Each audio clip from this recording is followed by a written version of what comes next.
জীবন তোমার, তাই জীবনের সিদ্ধান্তগুলো তোমার। মন খুলে বাঁচতে হলে লোকে কি বলবে কান দিও না। সমালোচনা তো করবেই, ব্যঙ্গ করবে, করুণা টানবে, তোমার মগজকে মানতে বাধ্য করবে যে তোমার দ্বারা কিছু হবে না। তোমার প্রত্যেকটা কাজের ক্ষেত্রে লোক মশলাদার গল্প খোঁজে, পাড়ার মোড়ে, চায়ের দোকানে, হাটে বাজারে পরিবেশন করার মতো মুখরোচক গল্প ভেবে দেখো এই মানসিকতার মানুষগুলো কি বলল, কতটা বলল। তোমার কোনো ভালো মন্দ এসে যাওয়া উচিত। নিজেকে নিজেই টেনে তুলতে হবে যে কোনো বিপদ থেকে। কেউ আসবে না উদ্ধার করতে। যদি ওরা কেউ আসে তবে হয় সে তোমাকে ভেঙে দেবে, নয়তো দুর্বল করে দেবে। যত বেশি ভুল করবে, যত ব্যর্থ হবে, তত বেশি শিক্ষা পাবে। জীবনের পথে ততটাই সফল হবে। আজ যারা তোমাকে শিখিয়ে দিচ্ছে ইগনোর কাকে বলে, সময় হলে তুমিও তাদের বুঝিয়ে দিও আফসোস কাকে বলে। নারীর কি দাম যদি জানতেন। নারী যখন কন্যা তখন সে রহমত, নারী যখন বোন তখন সে আমানত, নারী যখন স্ত্রী তখন সে নেয়ামত, নারী যখন মা তখন সে জান্নাত। লক্ষ্মীমন্ত বউ হয়ে ভোর 4:30 থেকে সংসারের কাজ প্লাস রান্না প্লাস নামাজ সমস্ত কিছু এইভাবে সামলাই। অল্প সময়ে মাটির উনুনে রান্না, সেই ব্লগটাই আজকে তোমাদের কাছে আমি শেয়ার করব। তো নতুন দিনে নতুন আরেকটি ব্লগ ভিডিও নিয়ে হাজির আমি আপনাদের মাঝে সাভানা, ভারতের ছোট্ট একটা গ্রাম শীতলকুচি জেলা থেকে বলছি। তো welcome back to my channel. আসসালামু আলাইকুম। তোমরা সবাই কেমন আছো? আমি আশা করি তোমরা সকলেই ভালো আছো।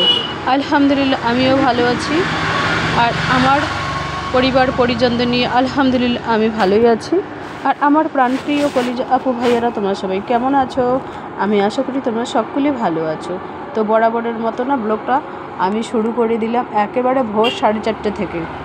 লক্ষ্মীমন্ত বউ হয়ে ভোর 4:30 থেকে সংসারের কাজ প্লাস রান্না প্লাস নামাজ সমস্ত কিছু এইভাবে সামলাই।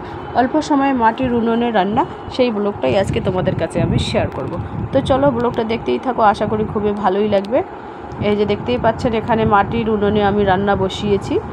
যেহেতু আজকে মটন রান্না হবে, আর কিছু রান্না করব না, আলু দিয়ে মটন রান্না করব বাস। মাছ কালকে রাতের মাছ রাখা আছে, তো মাছ খাবে কে খাবে। আর আজকে লাউ শাক রান্না করব না, মানে মাছ মাংস থাকলে না শাকটা কেউ খেতে চায় না, সেই জন্য আজকে লাউ শাক আমি রান্না করব না। তো চলো যতটুকুই পারি ততটুকুই তোমাদের কাছে শেয়ার করার আমি চেষ্টা করি। এই যে দেখতেই পাচ্ছেন এখানে আমি আলু ছিলতেছি, ছোট্ট বারান্দার মধ্যে বসে রান্না করতেছি। আর খোলা আকাশে খোলা জায়গায় মাটির উনুনে রান্নার যে একটা মজা, সেই মজাটাই আলাদা আর কি। এই যে দেখতেই পাচ্ছেন কিভাবে আমি রান্না চাপাচ্ছি। আর একটা লোহার কড়াই যেখানে আমি রান্না করতেছি, এটা কিন্তু লোহার কড়াই। আর লোহার কড়াইয়ে রান্নার যে একটা মজা, সেই মজাটাই আলাদা। ওটা মানে নাড়াচাড়া করলেও সেই লোহার কড়াইটা নড়াচড়া করে না, বেশ সুন্দরভাবে আর কি রান্নাটা চাপানো যায়। তো আমি অফ ক্যামেরায় কিন্তু মুরগিদের খাবার দেওয়া, কবুতরদের খাবার দেওয়া অলরেডি করে নিয়েছি। আর যতটুকু আর কি ক্যামেরার সামনে আর কি তুলে ধরা যায় ততটুকুই আর কি তুলে ধরার চেষ্টা করি। যেহেতু আমার ব্লগ আর কি প্রত্যেক দিন বিকাল 4টায় আসে, মানে আমার কিন্তু ভিডিওতে ভিউ খুব কমই, তবুও আমি দেই। কারণ আমি ইনকাম হলে হবে, না হলে নেই, কোনো ব্যাপার না, আমি দেই। অনেক ইউটিউবে এসে অনেক তোমাদের সবাইকে অনেক ভালোবেসে ফেলেছি। তো সেই জন্য এখান থেকে যে ইউটিউব চ্যানেলটা বন্ধ করব সেটাও আমার আর কি নিজেকেই ভালো লাগে না। কেমন যেন একটা মায়ায় পড়ে গেছি ইউটিউব চ্যানেলের মধ্যে। ইউটিউব চ্যানেল খুলে একটা মায়ায় পড়ে গেছি, বাদও দিতে পারছি না, এরকম একটা পরিস্থিতি। তো যাই হোক, শখের মধ্যে খুলতেছি, তাতে ইনকাম হবে না হবে নাই, এরকমভাবে করি, দেখা যাক কত দূর কী হয়। আর এই যে দেখুন আমি রান্না করতেছি, একটা অর্ধেক বাঁশ আর কি ভেঙে ওখানে দিয়েছি, কারণ কাটার মতো যে একটা দা কুড়োল সেটা কিন্তু নেই। লক্ষ্মীমন্ত বউ হয়ে ভোর 4:30 থেকে সংসারের কাজ প্লাস রান্না প্লাস নামাজ সমস্ত কিছু এইভাবেই সামলাই। অল্প সময়ে মাটির উনুনে রান্না। দেখুন যারা লক্ষ্মীমন্ত বউ তারা কিন্তু গ্যাস বাঁচানোর জন্য, 2 টাকা বাঁচানোর জন্য ও মাটির উনুনে রান্না করে। মাঝে সাঝে আবার এপাশ ওপাশ থেকে একটু পাতা খোলা বা যে কোনো ঠ্যাল ঠুল গাছের ওইগুলো এনে রান্না করে, এগুলো কিন্তু লক্ষ্মীমন্ত বউয়ের উদাহরণ।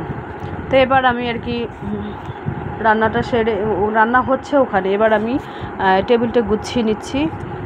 আর এখানে দেখুন আমি সমস্ত বাসন ধুইয়ে একেবারে অফ ক্যামেরায়, তোমাদের কোনো দিনও বাসন মাজা শেয়ার করতে পারি না এই কারণে, তখন মেয়ে থাকে, মেয়ে বাসনগুলো আমাকে কলতলায় নিয়ে গিয়ে দেয় আর আমি ওইগুলোকে বসে বসে মাজামাজি করি। তো সেই সময় আর কি সকালবেলায় খুব তাড়া থাকে, ওই সময় সবাই থাকে, কিন্তু ক্যামেরাতে সবাইকে তো দেখানো সম্ভব না, ছেলে মেয়ে ওরা ক্যামেরার মধ্যে উঠতে চায় না, সেই জন্য ক্যামেরাবন্দি করা হয় না। তো যতটুকুই পারি ততটুকুই আর কি তোমাদের কাছে শেয়ার করার চেষ্টা করি আর কি। তো এই আর কি। তো এই যে দেখুন চার্জারগুলো এভাবে আর কি গুছিয়ে রেখে দিই। আর চার্জার আমাদের বাসায় আর কি চারজনের 4টে মোবাইল, 4টে চার্জার, তো এইভাবে আর কি রাখতে হয় গুছিয়ে, নাহলে এলোমেলো হয়ে পড়ে থাকে। তো এবার আমি সাদামাটা টেবিলটা একটু গুছিয়ে নেব। আর এই আর কি, আমার সংসারের অত কিছু জিনিস নেই, সাদামাটা জিনিস দিয়ে আর কি সাজানো গোছানো হয় টুকিটাকি, এভাবেই আর কি আমার সারাদিনের সংসারের কাজকর্ম, টুকিটাকি কাজকর্ম হোক আর এভাবেই করে থাকি আর কি। এবার আমি কাঠের ফার্নিচারের আলমারিটা একটু পরিষ্কার করে মুছে নেব। এই আলমারিটাতেও কাপড় চোপড় ধরে না, মনে হয় আর একটা আলমারি কিনতে হবে, জায়গায় ধরে না, কারণ এখানে হাজব্যান্ডের আর আমার কাপড় চোপড়, আমার কিন্তু একটা খোপের মধ্যে হয় না কাপড় চোপড়। পুরো আলমারিটা আমার হলে হতো, কিন্তু পুরুষের থেকে মহিলাদের কিন্তু কাপড় চোপড় বেশিই হয়, কারণ মহিলাদের অনেক কাপড় চোপড় থাকে, শখের জিনিস ওড়না থাকে 8-10টা, নাইটি থেকে 4-5টা, আবার লেগিস টেগিস ওইগুলো তো থাকেই। আর পুরুষদের অত থাকে না, পুরুষদের খুবই কম থাকে আর কি। তো এবার আমি এই দেখুন মোছামুছি করে নিচ্ছি, মশলার জারগুলো ডিব্বাগুলো একটু পরিষ্কার ঝকঝকে চকচকে করে নিচ্ছি, শুকনো ন্যাকড়া দিয়েই আর কি মোছামুছি করে নিচ্ছি। যাই হোক, এই যে দেখুন মশলার ডিব্বাগুলো এভাবে আমি পরিষ্কার করে নিচ্ছি। কিচেন ক্যাবিনেটটা একটু মোছামুছি না করলে নিজেকেই ভালোই লাগে না আর কি। তো সেই আর কি। তো হাজব্যান্ড আসলো, ও বলছে কি চা খাবে হাজব্যান্ড, তো আমি বললাম ঠিক আছে তুমি বসো, আমি এই টেবিলটা মুছে তারপরে তোমাকে চা করে দিচ্ছি। তো বলে কি ঠিক আছে। ওই পাশে আবার রান্না হচ্ছে, কারণ মটন হতে তো টাইম লাগবে, মাটির উনুনে কতক্ষণ যায় যাক, তো রান্নাটার টেস্টই আলাদা। তো জানালা খুলে দিয়েছি অলরেডি, জানালা দিয়ে কিন্তু রোদের প্রতি ঝলক এখানে আসে। তো চা নিয়েছি আর কি। তো অনেক দিন পর দুজনে মিলে একসাথে আর কি চা খাচ্ছি। অফ ক্যামেরায় কিন্তু কী যেন সেমাই খাওয়া হয়েছে অফ ক্যামেরায়। তো সেমাই আর মুড়ি খাওয়া হয়ে গেছে, এখন আর কি লাল চা। তো অলরেডি আমার গোসল সারা হয়ে গেছে, বিছানাটাও তুলে নিয়েছি অফ ক্যামেরায়, কারণ অফ ক্যামেরায় বিছানাটা বেশিরভাগ অফ ক্যামেরায় আমি বিছানাটা তুলে নেই, এই কারণে আমার মনে হয় যে কোন যে মেহমান আসলো, কোন যে মেহমান এসে দেখে যে বিছানার অগোছালো আছে, তাহলে নিজেকে একটু কেমন লাগে, সেই জন্য আমি অফ ক্যামেরায় বেশিরভাগ ক্ষেত্রে বিছানাটা আগে গুছিয়ে নিই। আর এই জানালাটা খুলে দিলে না, সেই ক্যামেরাটার যে ছবিগুলো কিন্তু খুবই ঘোলা ঘোলা দেখায়, যে দেখতেই পাচ্ছেন ঘোলা ঘোলা হচ্ছে ছবিগুলো আর কি। তো যাই হোক, আমার এই টিনের ঘরের সমস্ত কাজকর্ম আমি আমার টিনের ঘরটা এভাবেই আর কি সাজিয়ে গুজিয়ে রাখি সব সময়, যেভাবেই হোক সেভাবেই আর কি একটু সাজিয়ে গুছিয়ে দেওয়ার চেষ্টা করি আর কি। তো এই যে দেখুন সাদা মাটা টিনের ঘর, উপরে কিন্তু এসি বোটের ছাদের মতো আছে, তো উপর দিয়ে আবার পানি পড়ে, যখন বৃষ্টি আসছিল আগের বছর তখন তো ওই এসি বোটগুলো দুই তিনটে খুলে দেওয়া হয়েছে।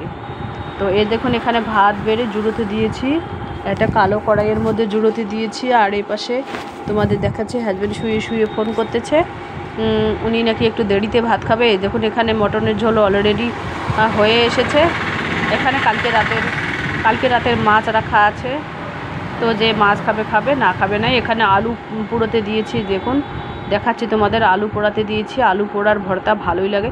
তো চলো আজকের ব্লগ এ পর্যন্তই, টাটা, আল্লাহ হাফেজ।